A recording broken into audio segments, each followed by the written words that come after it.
जय हिंद बच्चों आज मैं आपको हीन यान योगीन चैत्य गृह के विषय में पढ़ाऊंगी। प्रस्तर पर उत्कीर्ण वास्तु मध्य पूर्व एवं पश्चिम भारत में तृतीय शताब्दी ईसा पूर्व में प्रचलित था। 3rd सेंचुरी BC में ये प्रचलन में था। बौद्ध हीनयान चैत्य गृह वास्तु का क्रांतिकारी विकास द्वितीय शताब्दी ईसा पूर्व में पश्चिम भारत में प्रारंभ हुआ, जो लगभग 1 सहस्त्राब्दी तक क्रियान्वित रहा। महाराष्ट्र में पश्चिमी घाट की सुरम्य घाटियों को बौद्ध भिक्षुओं ने अपनी साधना स्थली बनाई, जहाँ से असंख्य मानव निर्मित गुफाएं प्राप्त हुई हैं। नासिक को केंद्र मानकर लगभग 300 मील की परिधि में सभी गुफाएं विस्तृत हैं, जिन्हें स्थानीय भाषा में लेण कहा गया है। काष्ठ कला के प्रभाव को सीमा के आधार पर ही इनका विकास क्रम निर्धारित किया गया है। प्रारंभिक चैत्य गृह तो काष्ठ भवनों के मात्र अनुकरण होते हैं, काष्ठ भवनों के कॉपी करने के जैसा है, किंतु कलात्मक अनुभव के साथ अनावश्यक अंगों का परित्याग कर प्रस्तर कला के रूप में उन्हें ढाला गया है। इनका क्रमिक विकास भाजा, हुंडानी, पीतलखोरा, अजंता गुफा संख्या 1, बेदसा, अजंता, नासिक तथा कार्ले के चैत्य गृहों में दर्शनीय है। इनको देखा जा सकता है। सबसे पहले भाजा चैत्य गृह पश्चिम भारत के चैत्य गृहों का प्राचीनतम केंद्र भाजा है। कहाँ है? भाजा, जो लगभग द्वितीय शताब्दी ईसा पूर्व में निर्मित हुआ। 2nd सेंचुरी BC में बनाया गया। काष्ठ प्रस्तर मिश्रित चैत्य गृह के मुख मंडप एवं प्रवेश द्वार के काष्ठांश विनष्ट हो गए, जिसके सामने एक रिक्त तोरण द्वार अवशिष्ट है। प्रारंभ में अंग काष्ठ अलंकरणों से पूर्ण था, सजावट की गई थी। पाषाण भित्ति एवं स्तंभों में सुराख के आधार पर ही काष्ठ निर्माण की कल्पना की जाती है। भाजा चैत्य गृह का अंतः भाग 55 फीट लंबा, 55 फीट लंबा एवं 23 फीट चौड़ा है, 23 फीट चौड़ा है। स्तंभों एवं भित्ति के मध्य 2 से 2.5 फीट का प्रदक्षिणा पथ है। गज पृष्ठाकार छत 29 फीट ऊंची है। गज पृष्ठाकार, गज मीन्स हाथी और पृष्ठाकार मीन्स गज के हाथी की पीठ, पृष्ठ मीन्स पीठ। गज हाथी के पीठ के आकार का जो चैत्य बनाया गया है उसको गज पृष्ठाकार नाम दिया गया है। वो 29 फीट है। उसकी छत जो है गज पृष्ठाकार छत 29 फीट ऊंची है, 29 फीट ऊंची है, तथा मंडप में 11 फीट ऊंचे स्तंभ है, 11 फीट ऊंचे स्तंभ है। मंडप का अंतिम सिरा अर्धचंद्राकार है। मंडप तथा स्तूप को घेरते हुए अंदर की ओर 5 इंच झुके हैं, 5 इंच झुके हुए हैं अंदर की। अर्धचंद्राकार भाग का स्तूप वृत्ताकार अधिष्ठान पर गुंबदाकार बना है, गुंबद के आकार का है। इसके ऊपर काष्ठ हर्मिका एवं छत्र रहे होंगे, जो अब नष्ट हो चुके हैं। संप्रति स्तूप पूर्णतः अलंकरणविहीन है, किंतु यह संभव है कि प्रारंभ में काष्ठ अलंकरणों से इसे अलंकृत किया गया। ठीक है। ढोलाकार छत के नीचे काष्ठ धन्नियों एवं बड़ेरे बनाई गई होंगी, क्योंकि भित्ति में दीवार में छत के ठीक नीचे छिद्र पंक्ति है, छेद बने हुए एक लाइन से। काष्ठ के चिन्ह छत के नीचे अभी तक विद्यमान है। भाजा चैत्य गृह के मुख मंडप में काष्ठ एवं पाषाण काल का अद्भुत संयोग रहा होगा। यह अंग्रेजी अक्षर H की भांति 2 स्तंभों से बनी है। बीच में एक आड़ी धरन है जो इसे 2 खंडों में विभाजित करती है। इस धरन के नीचे 3 प्रवेश द्वार, एक मध्य में तथा 2 किनारे बने हैं। ये तीनों ही द्वार काष्ठ पंजर से ढके थे। धरन के ऊपर के भाग में सामने बरसाती मीन्स पोर्टिको, बरसाती निकली है जो 4 स्तंभों पर टिकी है। स्तंभों के ऊपर कीर्ति मुख है जो संपूर्ण काष्ठ विनष्ट होने से द्वार से ही अंदर का पूर्ण भाग दृष्टिगत होता है।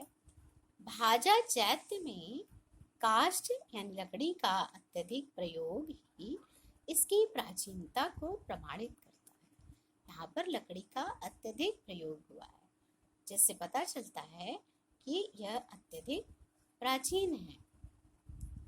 यद्यपि वास्तुकला की दृष्टि से इसे कलाकार की अनुभवहीनता ही कह सकते हैं, किंतु सौंदर्य की दृष्टि से यह निश्चय ही अनुपम रहा होगा। भाजा के निर्माण के पश्चात कलाकार धीरे धीरे कलात्मक दोषों से अवगत होने लगा तथा पाषाण काल में अनावश्यक काष्ठ कला के प्रभाव से मुक्त होने का प्रयास करने लगा। अनौचित्य रूपेण जो झुके स्तंभ थे उन्हें लंबवत काटने तथा प्रवेश द्वार से काष्ठ पंजर को हटाने का भी प्रयास करने लगा। कोंडाने चैत्यगृह में उसने मुख मंडप से काष्ठ स्तंभों को हटाकर पाषाण स्तंभों को उत्कीर्ण किया। यह चैत्यगृह 66 फीट लंबा, 66 फीट लंबा, 23.5 फीट चौड़ा तथा 28 फीट ऊंचा है। उसका निर्माण भाजा शैली में हुआ है। अभी भी कलाकार काष्ठ कला के मोह से मुक्त नहीं था। धीरे धीरे काष्ठ कला की जगह पे पाषाण कला आ रही थी, परंतु अभी भी काष्ठ कला का प्रयोग हो रहा था। पीतल खोरा चैत्यगृह कोंडाने का विकसित रूप है। यह 50 फीट लंबा, 23.5 फीट चौड़ा तथा 31 फीट ऊंचा है। इसमें छत के नीचे जो काष्ठ धन्नियाँ बनती थीं, उनके स्थान पर पाषाण धन्नियों को तराशा गया। काष्ठ यानी लकड़ी की धन्नियों की जगह पाषाण धन्नियों को तराश कर लगाने लगे। अजंता गुफा संख्या 10 में विशालता के आधार पर वास्तुकला के साहस का अनुमान लगाया जा सकता है। यह 66 फीट लंबा, 41 फीट चौड़ा, 36 फीट ऊंचा है। मंडप तथा प्रदक्षिणा पथ के बीच 51 स्तंभों की पंक्ति है। इसमें प्रस्तर धन्नियाँ स्तंभों पर टिकी हुई काटी गई हैं। ऊपर संभवतः काष्ठ धन्नियाँ रही हुई, क्योंकि भित्ति में छिद्र कटे हुए हैं, दीवार में छिद्र बने हैं, तो हो सकता है कि लकड़ी की धन्नियाँ लगाई गई हों। इसका स्तूप भी विकास गति को इंगित करता है। इसका वृत्ताकार आधार 2 खंड हैं। वृत्ताकार आधार में 2 खंड हैं। इसके ऊपर अंडाकार भाग अर्धवृत्ति से ऊंचा है, जो स्तूप की ऊंचाई बढ़ाने की प्रवृत्ति का द्योतक है। नासिक के चैत्य गृह का किंचित और विकसित रूप प्राप्त होता है। यह चैत्यगृह पांडुलेख के नाम से विख्यात है। इनके काष्ठ कला का प्रभाव अपेक्षाकृत अल्प है। स्तंभों को एक दूसरे के समानांतर लंबवत काटा गया है, जिनमें कोई झुकाव नहीं। स्तंभों को कुंभ से निकलते हुए बनाया गया है। उन्हें विभिन्न अलंकरणों से अलंकृत कर सौंदर्य के उपादान के रूप में प्रयोग किया गया है। इसका प्रवेश द्वार 2 मंजिला है। ऊपर का खंड चंद्राकार गोलंबर के रूप में उत्कीर्ण किया गया है तथा उनमें काष्ठ पंजर का भी प्रयोग नहीं किया गया है। प्रवेश द्वार के किनारे के स्तंभों पर पशु शीर्षक तराशे गए। इन स्तंभों में भारीपन नहीं वरन छरारापन है, जो सौंदर्य ज्ञान का सूचक है। प्रारंभ में जहाँ स्तंभ मात्र छत्र संभालने के उद्देश्य से सादे एवं अलंकरण के कार्य करने लगे थे, तो अब महत्वपूर्ण परिवर्तन हुआ। अब जुन्नार के विषय में क्या है? हीनयान चैत्यगृहों के इतिहास में जुन्नार के चैत्यगृह विकास की एक अनोखी ही विधा प्रस्तुत करते हैं। जुन्नार में चैत्यगृह की एक अलग ही विधा है, एक अलग प्रकार है उसका। विकास क्रम में द्वितीय शताब्दी ईसा पूर्व से द्वितीय शताब्दी ईसवी तक, अर्थात 2nd सेंचुरी BC से 2nd सेंचुरी AD तक यहाँ हीनयान चैत्यगृह उत्कीर्ण किए गए। ये काष्ठ कला के प्रभाव से पूर्णतः मुक्त है। यहाँ पर काष्ठ कला का प्रयोग नहीं किया गया है। यहाँ का तुलजा लेण एक अपवाद शैली में अंकित है। यह 20 फीट के व्यास का वृत्ताकार चैत्यगृह है। इसके मध्य में स्तूप है तथा उसके ऊपर 20 फीट ऊंची छत एक परिधि पर स्थित 12 सादे अष्टकोणिक स्तंभों पर बनी है। 12 सादे, एकदम सादे, उस पर कोई डिजाइन नहीं बनी है और वो अष्टकोणिक स्तंभ। संपूर्ण चैत्यगृह भारहूत एवं सांची की वेदिका का स्मरण दिलाता है। इसी प्रकार जुन्नार से आयताकार चैत्यगृह प्राप्त हुए हैं, जिनमें ना तो कोई स्तंभ है और ना तो कोई सिरा अर्धचंद्राकार। एक सिरे पर किनारे स्तूप तराशा गया है। प्रवेश द्वार के ऊपर चैत्य मुख तो अवश्य है, किंतु उसमें प्रकाश के लिए कोई छेद की व्यवस्था नहीं की गई। अतः प्रकाश की व्यवस्था भी प्रवेश द्वार से ही की गई। इस वर्ग में गणेश लेण विशेष उल्लेखनीय है। यह 45 फीट लंबा है। इसके किनारे किनारे 5-5 स्तंभ उत्कीर्ण हैं। स्तंभों के ऊपर हाथी या सिंह के युग्म 2 जोड़े तराशे गए हैं। भिन्न एवं अपारंपरिक शैली में उत्कीर्ण जुन्नार के चैत्यगृह विभिन्न अंगों में अनुपात एवं संतुलन की दृष्टि से अद्वितीय। चैत्यगृह के पूर्ण विकास के ठीक पूर्व का रूप बेदशा चैत्यगृह में दर्शनीय। इसका निर्माण परंपरागत शैली में हुआ है। सामने का मुख मंडप पाषाण का ही है, मुख मंडप पत्थर का ही बना हुआ है। स्तंभों में थोड़ा झुकाव है, किंतु अलंकरण उत्कृष्ट है। इसका जो डिजाइन बनाई गई, अलंकरण बनाए हैं, वो बहुत ही उत्तम कोटि के। स्तंभ कुंभ पुष्प पत्र शैली में निर्मित हैं। उनके ऊपर पशु शीर्षक भी बने, पशुओं को अंकित किया गया है। इन स्तंभों में सारनाथ सिंह स्तंभ का रूप देखा जा सकता है। चैत्यगृहों के उत्खनन में कलाकार निरंतर काष्ठ प्रभाव से मुक्त होने, आवश्यक अंगों के परित्याग, विभिन्न अंगों में संतुलन एवं सौंदर्यकरण लाने में प्रयास कर रहा था, जिसकी उपलब्धि उसे कार्ले चैत्यगृह की अपेक्षाकृत अधिक सफलता के साथ प्राप्त हुई है। यहाँ पर कलाकार को अधिक सफलता मिली है अपनी कला के विकास। अब कार्ले का चैत्यगृह। हीनयान चैत्यगृह वास्तु की पूर्ण परिणति कार्ले चैत्यगृह में दृष्ट है। जो चैत्यगृह का पूर्ण विकास है वो कार्ले में देखा जा सकता है। वास्तु कलाकार इस समय तक गुहा वास्तु में पूर्ण दक्ष हो गया था। अब गुहा वास्तु का निर्माण करने में कलाकार पूर्णतः समर्थ और सक्षम हो गया था, दक्ष हो गया था।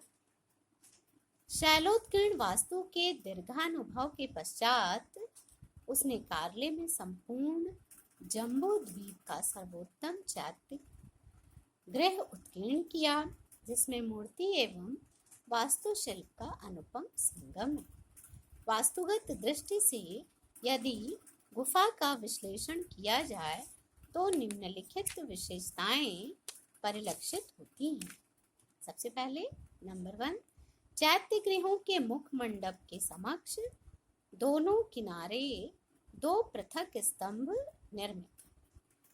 दूसरा, 2 कीर्ति स्तंभों के पृष्ठ भाग में मंडप में जाने के लिए जो अंतराल है उसी में मुख मंडप का निर्माण किया गया है। यह द्विभूमिक जो पाषाण पर्दे का कार्य करता है। तीसरा, मुख्य चैत्य मंडप 124 फीट लंबा, 124 फीट लंबा, 46 फीट चौड़ा, 46 फीट चौड़ा तथा 45 फीट ऊंचा है, 45 फीट ऊंचा है। इसमें किनारे किनारे 37 स्तंभ उत्कीर्ण है, 37 स्तंभ उत्कीर्ण हैं।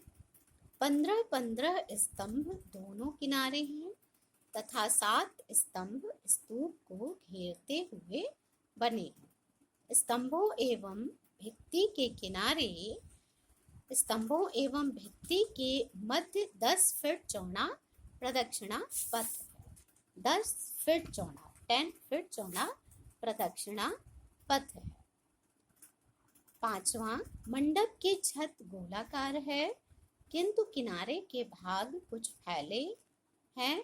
छत के नीचे चूल कटे हैं जिसमें काष्ठ धन्नियों के पंजर का अनुमान लगाया जा सकता है कि इसमें काष्ठ लकड़ी की धन्नियां लगाई गई होंगी। इस प्रकार स्तंभों के अलंकरण, छत्र तक के आकार, प्रकाश एवं छाया सिद्धांत के प्रयोग तथा सामने के सिंह कीर्ति स्तंभों के आधार पर कार्ले चैत्यगृह गुफा वास्तु की हीनयान परंपरा के पूर्ण परिपक्व रूप से उद्घाटित करने में सर्वथा सक्षम है।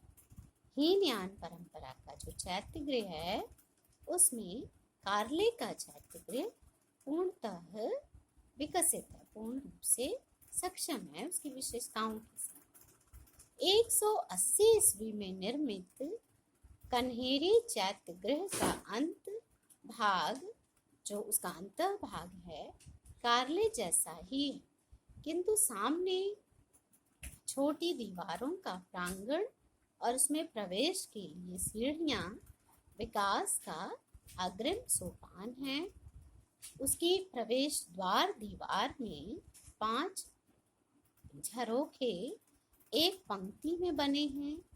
इसके बाद से ही महायान परंपरा के चैत्यगृहों का निर्माण प्रारंभ हुआ। ये हीनयान परंपरा में जो चैत्यगृहों का निर्माण हुआ उसके विषय में आपने विस्तृत रूप से जानकारी प्राप्त की, जिसमें प्रमुख रूप से भाजा, कारले, जुन्नार, कोंडाने आदि चैत्य हैं। और आज के लिए इतना ही। धन्यवाद। जय